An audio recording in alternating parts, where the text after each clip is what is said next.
శ్రీగురుభ్యో నమ. హరి ఓం. శ్రీ మహాగణాధిపతయే నమ. శ్రీ మహాసరస్వత్యై నమ. శ్రీగురుభ్యో నమ. హరి ఓం. యః కర్తా జగతాం భక్తా సంహర్తా మహసాం నిధిః ప్రణమామి తమాదిత్యం బహిరంతస్తమోపహం. యః కర్తా, ఎవరు కర్త, సంహర్త, అందరినీ సంరక్షించేవాడు, మహాసాంనిధి, ఈ ప్రపంచానికి అందరినీ కూడా రక్షించేటువంటి నిధి లాంటి వాడు. సంహర్త మహసాంనిధి. ప్రణమామి తమాదిత్యం బహిరంతస్తమోపహం. అటువంటి భగవానుడికి నమస్కారం చేస్తూ ఉన్నాను. ఆదిత్యోర్కో రవిర్భానుర్భాస్కరశ్చ దివాకరః మార్తాండ సవితా హేళిస్తీక్ష్ణాం శర్మిహిరో రవి. ప్రపంచానికి మొత్తానికి కూడా సూర్యులు అనేటువంటి వాళ్ళు 12 మంది ఉన్నారు. ఈ 12 మంది సూర్యులు ఎవరంటే మేషం దగ్గర నుంచి మీనాల వరకు 12 రాసులకు సంబంధించిన వారే అని చెప్పాలి సరిగ్గా ఆలోచిస్తే.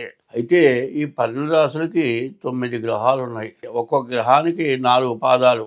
9 గ్రహాలు, 27 నక్షత్రాలు. 27 నక్షత్రాలు, 4 పాదాలు కలిపి 4 పాదాలు 108 వస్తున్నాయి. వీటిని 12 రాశుల్లోకి పంచాం, 9 భాగాలు చేస్తూ ఉన్నాం. ఇటువంటి సూర్య భగవాను నవగ్రహాలని మేషాది మీన రాశులని చూసుకుంటే ఇవన్నీ కూడా సర్వదేవాత్మక స్వరూపంగా మనం ఆలోచించాల్సి వస్తుంది. కాబట్టి ఈ దేవతలు ఎవరు అనేది మనం బాగా ఆలోచించుకోవాలి. వీరంతా కూడా మన కర్మం వల్లనే, మనం చేసిన కర్మని గురించి అనుభవిస్తున్నామని చెప్పాలి. అందులో భాగవతంలో చెప్పారు, కర్మమే జనులకు దేవత, కర్మమే సుఖ దుఃఖములకు కారణమధిప అన్నారు. అట్లాగే ప్రతి దేవుడికి కూడా అష్టోత్తరం పూజ అంటాం. 27 నక్షత్రాలు, నక్షత్రానికి 4 పాదాలు చొప్పున 108 వస్తున్నాయి. అది అష్టోత్తరం అంటున్నాం. అష్టోత్తరంతో పూజ చేస్తున్నాం. ఎన్ని దేవతా రూపాలు చూసినా అష్టోత్తరం పూజ. శివుడికి అంతే, విష్ణువుకి అంతే, ప్రతి దేవతకి అష్టోత్తరం 108. దాదాపు 12 రాసులు, 27 నక్షత్రాలు, మరి 12 మంది సూర్యులు, తర్వాత ఆదిత్యాది నవగ్రహాలు, వీటన్నింటినీ లెక్కేసుకుంటే అన్నీ సర్వదేవాత్మక స్వరూపంగా నాకు తోస్తున్నది. శాస్త్రం అని మాత్రం నేర్చబట్టలేదు. పరిశీలన అనేది కొంచెం ఆలోచిస్తే నాకు అట్లా తోచింది. మరి ఇటువంటి గ్రహాలు ఎందుకు ఇబ్బంది పెడుతున్నాయని మనం తెలుసుకోవాలి. మనం చేసుకున్న కర్మ వల్ల ఇట్లాంటి సమస్యలు వస్తున్నాయి, రకరకాల బాధలు వస్తున్నాయి, గ్రహ దోషాలు వస్తున్నాయి, శాంతులు చేసుకోవాల్సి వస్తుంది. అందుకే పోతన గారి భాగవతంలో కర్మమున పుట్టు జంతువు కర్మమునను వృద్ధి పొందు, కర్మమున చెడున్ కర్మమే జనులకు దేవత, కర్మమే సుఖ దుఃఖములకు కారణమధిప అన్నారు. అదేకాదు ఇంకో చోట, మృతియును జీవనంబు ఇవి మేజిని లోపల జీవకోటికను సతతము సంభవించు సహజంబిది చోర హుతాశ సర్ప సంహతులను దప్పి ఆకటను పంచత నొందడి అట్టి జీవుడు వెతలను పూర్వజన్మ భవవేదనలను చూకుండు ఎప్పుడున్నారు. ఇవన్నీ కూడా భాగవతం మన తెలుగుదేశంలో బమ్మెరలో పుట్టినటువంటి మహాకవి పోతన గారు చెప్పిన పద్యాలు 2 ఇవి. మరి దీన్ని బట్టి ఆలోచిస్తే దేవతలే గ్రహాలు, గ్రహాలే దేవతలు, సూర్యచంద్రులే భగవత్స్వరూపం.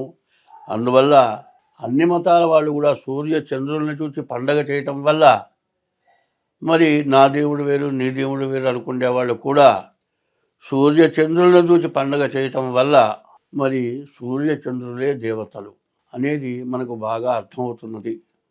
నాకు అర్థమవుతున్న విధానం కూడా అది. కాబట్టి మనకున్న కర్మలు పోవాలి అంటే మనం సత్కర్మలు చేయాలి, మంచి పనులు చేయాలి.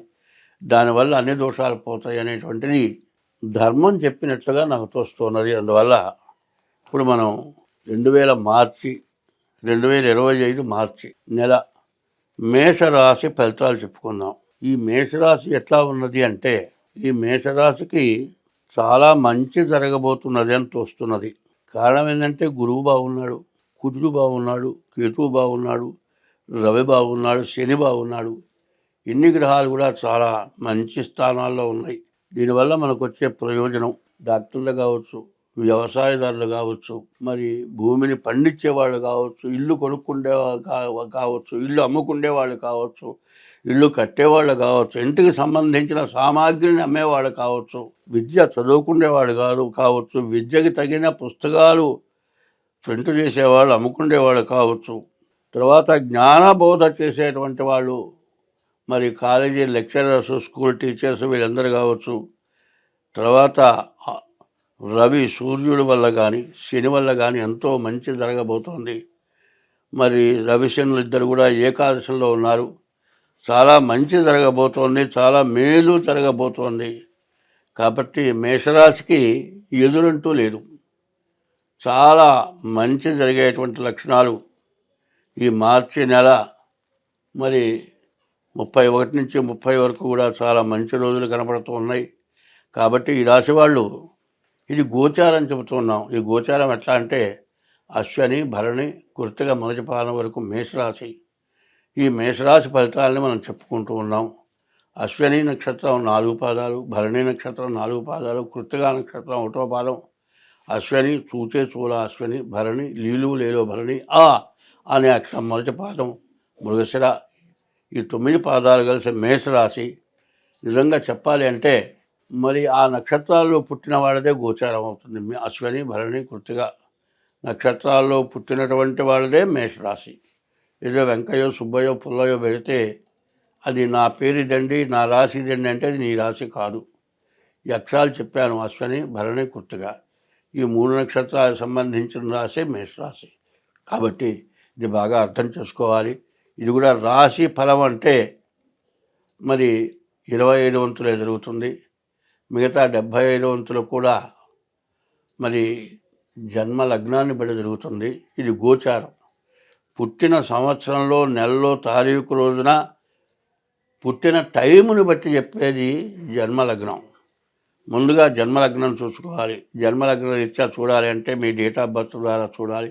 అది లేని పక్షంలో హస్త సాముద్రిక ద్వారా చూడాలి. కాబట్టి మరి 25 గాయకు 27 వరకు కూడా గ్రహస్థితులు, గ్రహగతులు బాగాలేవు. ఈ గ్రహగతులు బాగుండకపోవటం వల్ల అందరికీ కూడా సమస్యలు వచ్చేటువంటి లక్షణాలు బాగా కనపడుతూ ఉన్నాయి. అందువల్ల ప్రతి వాళ్ళు కూడా మీ డేట్ ఆఫ్ బర్త్ ద్వారా మీ జాతకం చూపించుకొని మరి మీ జాతక రీత్యా ఏముందో ఫలితాన్ని చూసుకొని దానికి తగినటువంటి శాంతి ఉపశమనాలు చేసుకోవడం చాలా మంచిది. స్వస్తి.